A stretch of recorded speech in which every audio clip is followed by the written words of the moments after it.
Hello everyone, welcome to Solutions Basket. In the last lecture, we have discussed about the polar mutation. So today we are going to discuss about the polar mutation in detail. So what happened in the polar mutation? What is polar mutation? Suppose this is the lag operon. What is operon? Operon is the cluster of gene. There many genes occur in that operon. Like in the lag operon, there are many cluster genes like transacetylase, permease, beta galactosidase. तो what happen in this process? जैसे कि ये ट्रांसपोजोन है, ये ट्रांसपोजोन क्या होगा कि यहाँ से हटेगा और उठकर ये क्या करेगा, जो जेड जीन है वहाँ पे ये इसको कट करेगा जेड जीन को और खुद को वहाँ पे जाके इंसर्ट करा देगा। इससे दो चीज़ें होती हैं, एक तो ये जेड जीन को स्विच ऑफ करा देगा और बाकी जितने भी इस ओपेरोन के डाउन स्ट्रीम जीन हैं उन सबको भी ये क्या करा देगा, इनएक्टिवेट करा देगा। It will affect the expression of the downstream genes. तो इसी को हम क्या बोलते हैं, इसी को हम पोलर म्यूटेशन बोलते हैं। व्हाट हैपन नेक्स्ट, जैसे कि यहाँ पे ये एक फिगर है, इसमें क्या है कि जैसे कि ये ट्रांसपोजोन है, इसने क्या किया, ये यहाँ से हटा और इसने क्या किया, जेड जीन को बीच में से कट कराया और उसमें क्या कराया, एक नॉर्मल जीन में जाके उसको कट करके वहाँ पे इंसर्ट हो गया। तो उससे क्या होगा, जेड जीन स्विच ऑफ हो गया और बाकी के सारे जितने भी जीन थे वो भी सारे क्या हो गए, इनएक्टिवेट हो गए। उनका भी ये पूरे के पूरे ओपेरोन को स्विच ऑफ करा देगा, उनका एक्सप्रेशन बंद करा देगा, जिससे एमआरएनए और कोई भी प्रोटीन कोड नहीं होगी। तो ये क्या करता है, एक नॉर्मल जीन में जाके मल्टीपल जीन्स के बीच में जाके इंसर्ट हो जाता है। Z gene mutated inactivated and downstream Y gene and A gene also inactivated. तो क्या हो गया, जेड जीन जो है इनएक्टिवेट हो जाता है और बाकी के जितने भी डाउनस्ट्रीम जीन है वो सारे के सारे भी इनएक्टिवेट हो जाते हैं। When a transposon move to a place where it insert itself within a normal gene, it inactivates that gene and the whole operon will be inactivated. This is called as polar mutation. As I said earlier that जब ट्रांसपोजोन एक place से दूसरी जगह पे जाता है, अपने आप को वहाँ पे इंसर्ट करा देता है, तो ये बाकी के सारे जो जीन है उन सबको इनएक्टिवेट करा देता है, पूरे ओपेरोन को स्विच ऑफ करा देता है और इसी को हम सिंपली पोलर म्यूटेशन बोलते हैं। जो ये प्रोसेस होती है ट्रांसपोजोन्स की, वो दो तरीके से होती है, दो प्रोसेस से होती है, जिसको first one is transposition and second one is retro transposition. So what happen in the transposition process?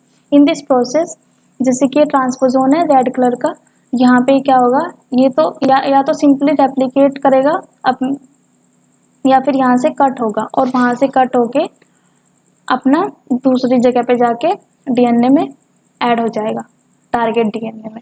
तो सिंपली ट्रांसपोजिशन की प्रोसेस में यही होगा, कट होगा और फिर वहां से जाके टारगेट डीएनए में ऐड करा देगा खुद को। दूसरी प्रोसेस में क्या होता है रेट्रो ट्रांसपोजिशन में, इसमें क्या होगा, जो ट्रांसपोजोन है वो पहले उसका ट्रांसक्रिप्शन होगा, ट्रांसक्रिप्शन से क्या बनेगा, एमआरएनए बनेगा, फिर क्या होगा, फिर रिवर्स ट्रांसक्रिप्शन की प्रोसेस होगी जिसमें क्या बनता है, कॉम्प्लीमेंट्री डीएनए बनेगा, cDNA बनेगा। उससे क्या होगा, फिर वो फिर कॉम्प्लीमेंट्री डीएनए बन के वो फिर टारगेट डीएनए में ऐड हो जाएगा। तो ये एक सिमिलर होता है रेट्रोवायरस की प्रोसेस की तरह, तो that's why we called it retrotransposition. तो इसमें क्या हुआ, ट्रांसक्रिप्शन हुआ, फिर रिवर्स ट्रांसक्रिप्शन हुआ और फिर वो जाके टारगेट डीएनए में ऐड हो जाएगा transposon. What happen next? So retro transposition process is of two type. तो जो रेट्रो ट्रांसपोजिशन की जो प्रोसेस होती है वो दो टाइप की होती है। First one is cut and paste mechanism and the second one is copy and paste mechanism. तो what happen in the cut and paste mechanism? In this process first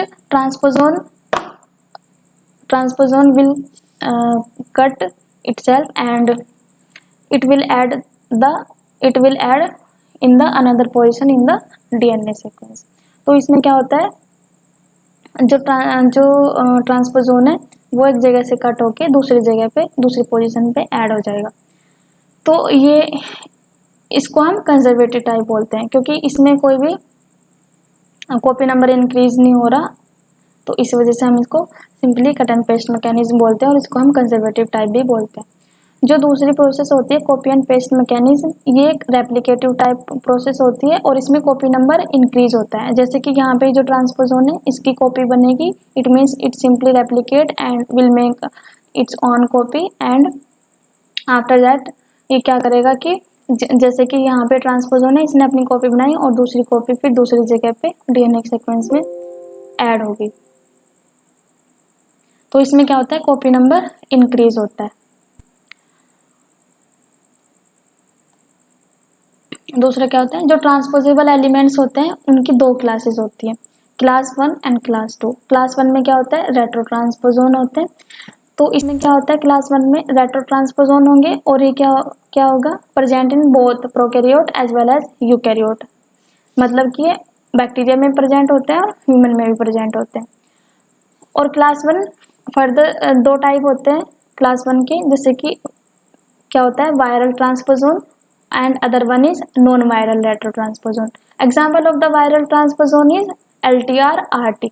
It means long terminal repeat retrotransposon, and the example of the non-viral retrotransposon is non-viral long terminal repeat RT retrotransposon. Second class is class 2, and under class 2 what comes transposon. Transposons present in both prokaryote and eukaryote. Class 2 is further divided into two types. तो इसमें क्या क्या आते हैं, एक तो conservative type के होते हैं, दूसरा रेप्लिकेटिव टाइप के होते हैं क्लास 2 में। तो ट्रांसपोजोन इन केस ऑफ बैक्टीरिया। तो अब हम कुछ ट्रांसपोजोन के जो ट्रांसपोजोन होते हैं अलग अलग प्रोकैरियोट और यूकैरियोट में, उनके बारे में पढ़ेंगे। तो जो बैक्टीरिया होते हैं उसमें कौन से ट्रांसपोजोन होते हैं, आईएस एलिमेंट, जिसकी फुल फॉर्म क्या होती है आईएस एलिमेंट की, इंसर्शन सीक्वेंस। इनका जो साइज होता है 1 से 2 किलोबाइट का होता है साइज में ये, और and they are autonomous in nature because they move by itself. ये खुद से मूव करते हैं एक पोजीशन से दूसरी पोजीशन पे डीएनए सीक्वेंसेस में, डीएनए में इनको किसी की हेल्प की जरूरत नहीं होती। और ये क्या होते हैं, मोस्ट कॉमन ट्रांसपोजोन होते हैं। जैसे कि आप यहाँ पे देख रहे हैं, ये इसका स्ट्रक्चर है आईएस एलिमेंट का। इसमें क्या होता है, 3 सीक्वेंसेस होती है। Middle one is protein coding reason, जो प्रोटीन कोड करता है, और दूसरा क्या होता है, इन्वर्टेड रिपीट होता है, और उसकी साइड में क्या होता है, डायरेक्ट रिपीट होता है। जो इन्वर्टेड रिपीट होता है आईआर होता है, वो डीआर की हेल्प करता है ट्रांसपोजिशन की प्रोसेस में। तो ये इसका स्ट्रक्चर था। तो दूसरा कंपोजिट ट्रांसपोजोन, ये क्या होता है, साइज में बड़े होते हैं, they are larger than the IS element. इनका साइज ज़्यादा होता है as compare to the IS elements. 2 IS elements surround a central block of protein coding reason.